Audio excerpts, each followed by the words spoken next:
Hello all, बहुत बहुत स्वागत है आप सभी का जीडीसी नर्सिंग क्लासेस में। लेके आ गया हूं आपके लिए नेक्स्ट वीडियो। जी हां, जैसे आपने लास्ट वीडियो जो हमारा 10 मिनट्स का जो सीरीज है, सिंगल शॉट में हम जो एक पर्टिकुलर कॉन्सेप्ट बिल्ड करते हैं किसी भी टॉपिक का, उस सीरीज में हमने बात करी थी क्या है, नॉर्मल फंक्शनिंग ऑफ इंसुलिन के बारे में। और ये हमारा जो ग्लूकोज है और इंसुलिन है उसका रिलेशन क्या है, और इंसुलिन कैसे हेल्प करता है ग्लूकोज को ट्रांसपोर्ट करने में, कहां पे, सेल के अंदर, to produce the energy, that is the ATP वहां पे प्रोड्यूस होता है। तो मैंने पूरा का पूरा कॉन्सेप्ट आपको बहुत ही सिंपल तरीके से आपको समझाया था। यहां पे आज हम बात करने वाले हैं डायबिटीज के बारे में। बहुत कॉमन मेटाबॉलिक डिसऑर्डर है और यहां पे इसके बारे में जानना बहुत जरूरी हो जाता है। तो जानने की जब मैं बात कर रहा हूं तो यहां पे आपको पता होना चाहिए, बीइंग अ मेडिकल और बीइंग अ नॉन मेडिकल, आपको पता होना चाहिए at least diabetes, because it is actually a very very community oriented disease condition और बहुत कॉमन है आमतौर पे। तो यहाँ पे डायबिटीज के बारे में आज हम समझेंगे सिंगल शॉट में। तो अगर हम डायबिटीज के बारे में बात करें तो जनरली टाइप 1 टाइप की डायबिटीज देखने को मिलेगी और टाइप 2 टाइप की डायबिटीज आपको देखने को मिलेगी। तो एक्चुअल में अब यहाँ पे बात है, ये टाइप 1 और टाइप 2 का क्या फंडा है। एक तो होती है आपके पास टाइप 2 और एक डायबिटीज को क्या बोलते हैं, एक डायबिटीज को बोलते हैं टाइप 1 डायबिटीज बोलते हैं। तो यहां पे अगर मैं प्रीवियसली आपको लेके जाऊं तो यहां पे मैंने आपको समझाया था, ये पूरा मैकेनिज्म मैंने आपको समझाया था, जहां पे इंसुलिन निकलता है, इंसुलिन ब्लड में जाता है और फिर क्या है, ग्लूकोज को सेल के अंदर लेके जाता है by attaching to the INSR receptor.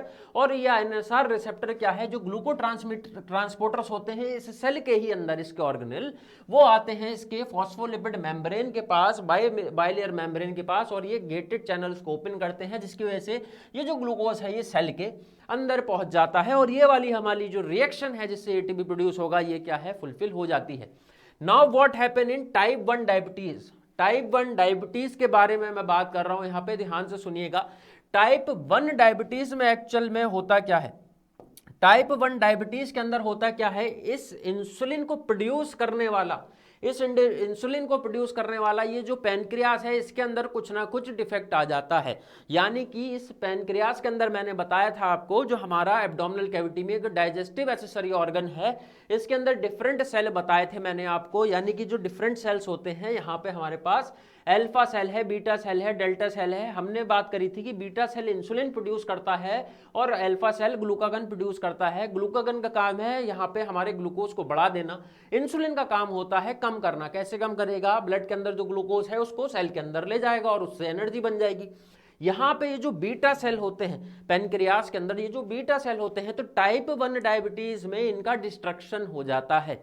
अब ये डिस्ट्रॉय कैसे हो सकते हैं भाई, ये डिस्ट्रॉय बहुत सारे तरीकों से हो सकते हैं। कैसे कैसे डिस्ट्रॉय हो जाएंगे सर, ये इनके डिस्ट्रक्शन के बहुत सारे तरीके हैं। जैसे कि अगर हम एक तरीके की बात करें तो यहाँ पे मैं बात करूंगा, तो यहाँ पे लिख देता हूँ कि हो सकता है क्या हो, ऑटो इम्यून डिजीज कंडीशन हो। ऑटो इम्यून क्या है, डिसऑर्डर है, यानी कि खुद के ही सेल अटैक कर देते हैं, खुद के ही डब्ल्यूबीसी, खुद के ही हेल्पर टी सेल, ये सारे के सेल हमारे इम्यूनिटी के सेल्स, ये हमारे पैनक्रियास पर अटैक करते हैं और उस बीटा सेल को डिस्ट्रॉय करते हैं, तो इंसुलिन प्रोड्यूस नहीं हो पाता। अच्छा, और क्या रीजन हो सकते हैं सर, तो हो सकता है कि पैनक्रियास जो है उसके अंदर क्या हो जाए, उसके अंदर हो जाए यहाँ पे ट्यूमर, कैंसर वाली स्टेज हो जाए, ट्यूमर हो जाए, वहां पे भी डिस्ट्रक्शन हो जाएगा। और क्या हो सकता है, तो और ये हो सकता है कि हो जाए वहां पे पैनक्रियाटाइटिस हो जाए। पैनक्रियाटाइटिस क्या है, इन्फ्लामेशन ऑफ द पैनक्रियास, या फिर पैनक्रियाटिक जो डक्ट होती है, इस पैनक्रियास के अंदर एक डक्ट होती है, उसके अंदर कोई ऑब्स्ट्रक्शन हो जाए जिसकी वजह से फिर से इन्फ्लामेशन होगा इस पैनक्रियास के अंदर। ये जो पैनक्रियास है, इस पैनक्रियास के अंदर क्या हो जाएगा, इन्फ्लामेशन के बाद अगर नेक्रोसिस वाली कंडीशन हो गई, यानी कि सेलुलर डेथ जिसे बोलते हैं, तो भी इनके अंदर के जो बीटा सेल हैं वो इंसुलिन प्रोड्यूस नहीं कर पाएंगे। तो मोर ओवर फंडा ये है कि टाइप 1 जो डिलीज कंडीशन है हमारी, ये जो टाइप 1 जो डायबिटीज है, इसमें हो क्या रहा है, इसमें ये जो पैनक्रियाज है हमारा, यहाँ पे ये जो पैनक्रियाज बनाया था मैंने, ये जो पैनक्रियाज है, इस पैनक्रियाज को क्या हो रहा है, इस पैनक्रियाज का डिस्ट्रक्शन हो रहा है और इंसुलिन ही प्रोड्यूस नहीं हो पा रहा। कमिंग टू द टाइप 2, यहां पे अगर मैं टाइप 2 की बात करूं तो अब ध्यान से सुनना टाइप 2 के बारे में। तो टाइप 2 डायबिटीज क्या होती है, अच्छा, टाइप 2 डायबिटीज में इस इंसुलिन के साथ, या फिर इस इंसुलिन को प्रोड्यूस करने वाला जो पैनक्रियास होता है, पैनक्रियास के अंदर जो बीटा सेल होते हैं जो इंसुलिन निकालते हैं और जो प्रोड्यूस करते हैं, यहाँ पे कोई भी वहाँ पे फंक्शनिंग में इनकी प्रॉब्लम नहीं होती है और यहाँ पे ये नॉर्मल फंक्शनिंग होती है, यानी कि ब्लड में इंसुलिन का लेवल अप्रोप्रिएट होता है। तो फिर प्रॉब्लम कहाँ पे आई भाई? तो प्रॉब्लम हमारी यहाँ पे आई कि जो इंसुलिन है, जो स्टार शेप का, जो स्टार ग्रीन कलर के दिख रहे हैं, ये जो इंसुलिन है ये ब्लड में तो अवेलेबल है, बट यहाँ पे मैंने बताया था कि ये इंसुलिन क्या है, इस सेल के ऊपर जो रिसेप्टर लगा होता है उस पे जाएगा, वो आयनसार रिसेप्टर पे कनेक्ट होगा, उसके बाद ये ग्लूको ट्रांसपोर्टर्स आएंगे, फिर ये गेट खोलेगा, फिर ये ग्लूकोज जाएगा। अब यहाँ पे प्रॉब्लम किस में आ जाती है? प्रॉब्लम यहाँ पे आ जाएगी इसके अंदर, यानी कि ये जो रिसेप्टर है, ये जो रिसेप्टर है इसके अंदर कुछ गड़बड़ी आ जाएगी। And the specific cause, specific reason, specific authentic reason कि ऐसा क्यों होता है, क्या कारण है, ये अभी तक फाइंड आउट नहीं हुआ है। There are different theories, but अभी तक कोई भी ऑथेंटिक नहीं है। तो एक्चुअल में अब इंसुलिन के साथ प्रॉब्लम नहीं है, पेनक्रियास तो इंसुलिन बराबर सीक्रेट कर रहा है, बट होगा क्या, यहाँ पे जो सेल है, ये इसके ऊपर जो रिसेप्टर लगा है ये रिस्पॉन्स नहीं कर रहा है, ये इंसुलिन के अटैच होने से रिस्पॉन्स नहीं कर रहा है, ये ग्लूको ट्रांसपोर्टर नहीं आ रहे हैं, गेट नहीं खुल रहा और ये ग्लूकोज अंदर नहीं जा रहा है भाई। तो ग्लूकोज क्या है यहाँ पे, जो है ये ग्लूकोज ब्लड के अंदर बढ़ा रह जाएगा और फिर से पेशेंट को वही कंडीशन आ जाएगी, उसके ब्लड के अंदर ही ग्लूकोज पड़ा रह जाएगा, अंदर जाएगा नहीं, तो ब्लड ग्लूकोज लेवल बढ़ जाएगा, पेशेंट को फिर से डायबिटीज वाली कंडीशन है। तो यहाँ पे आप देखोगे कि टाइप 2 डायबिटीज जो है, टाइप 2 डायबिटीज यह है हमारे पास। यहाँ पे प्रॉब्लम एक्चुअल में क्या है, यहाँ पे हमारे पास प्रॉब्लम यह है कि यहाँ पे जो रिसेप्टर है, यहाँ पे जो रिसेप्टर है वो क्या है, वो काम नहीं कर रहा है। वो क्या कर रहा है, वो काम नहीं कर रहा है। ये रिसेप्टर जो है ये रिस्पॉन्स नहीं कर रहा है इंसुलिन के अगेंस्ट में। तो यहाँ पे रिसेप्टर, इस रिसेप्टर में क्या है, प्रॉब्लम है, और यहाँ पे क्या प्रॉब्लम है, इस पैनक्रियास में प्रॉब्लम है। तो ये डिफरेंस है बेसिक टाइप 1 और टाइप 2 डायबिटीज के बीच में, ये डिफरेंस है। अच्छा, अब मैं आपको बता दूं कि यहाँ पे इन पेशेंट के अंदर, इनके अंदर ये ब्लड शुगर बढ़ जाता है, तो ऐसे पेशेंट के अंदर, अब यहाँ पे अगर क्या है, मैं सिम्टम की बात करूं, यानी कि सिम्टम्स की बात करूं, किसके सिम्टम की, डायबिटीज के क्या स्पेसिफिक यहाँ पे सिम्टम होते हैं पेशेंट के अंदर। तो बहुत क्लासिकल सिम्टम यहाँ पे 3 सिम्टम देखने के लिए मिलेंगे। पहला क्या देखने के लिए मिलेगा, पहला तो मिलेगा देखने के लिए पॉलीयूरिया,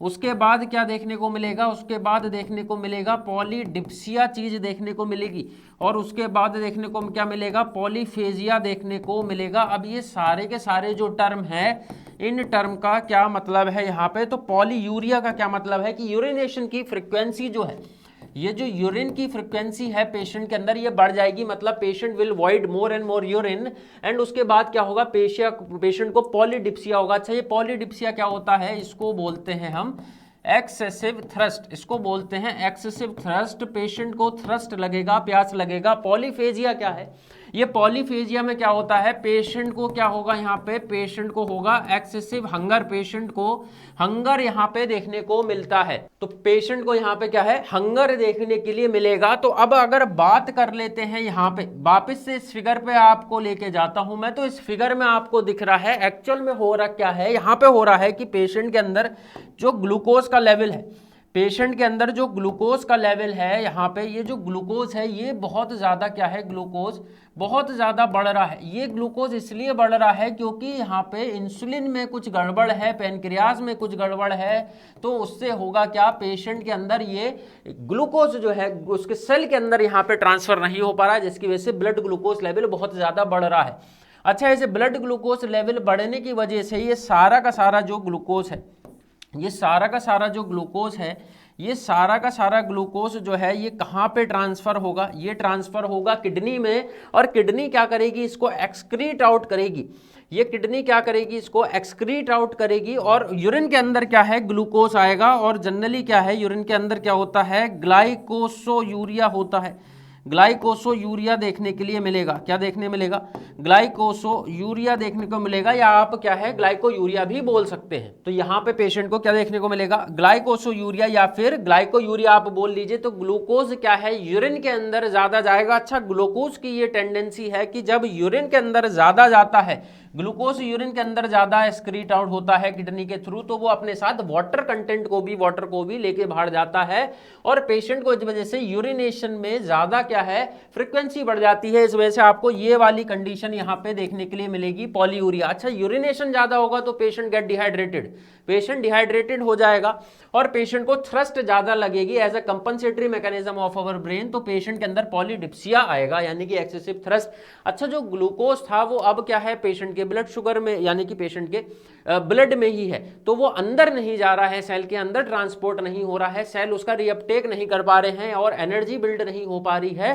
तो पेशेंट को एनर्जी फील जब लो होती है तो उसको भूख लगेगी, तो पेशेंट के अंदर एक्सेसिव हंगर भी देखने के लिए होगा। तो ये जो 3 क्लासिकल, इनको क्या बोलते हैं, इनको बोलते हैं classical Ps of the diabetes, इनको बोला जाता है classical Ps of the diabetes, जो कि ये 3 यहां पे हमारे साइन एंड सिम्टम्स होते हैं डायबिटीज के।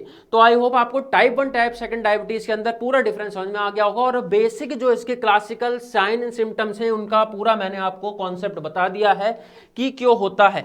और अगर आप इस वाले डायग्राम को याद रखोगे अच्छे से तो ये पर्टिकुलरली आप कभी भी नहीं भूलने वाले हो, कॉन्सेप्ट ऑफ डायबिटीज। आने वाली वीडियो में सिंगल शॉट में इस डायबिटीज की जो बहुत बड़ी कॉम्प्लिकेशन है DKA, that is the diabetic ketoacidosis, उसको वहां पे हम लोग समझेंगे with in a single shot only और बहुत ही आसान तरीके से। तो आज की वीडियो में इतना ही, जल्दी मिलूंगा आपके साथ नेक्स्ट वीडियो में, तब तक के लिए आई एम साइनिंग आउट।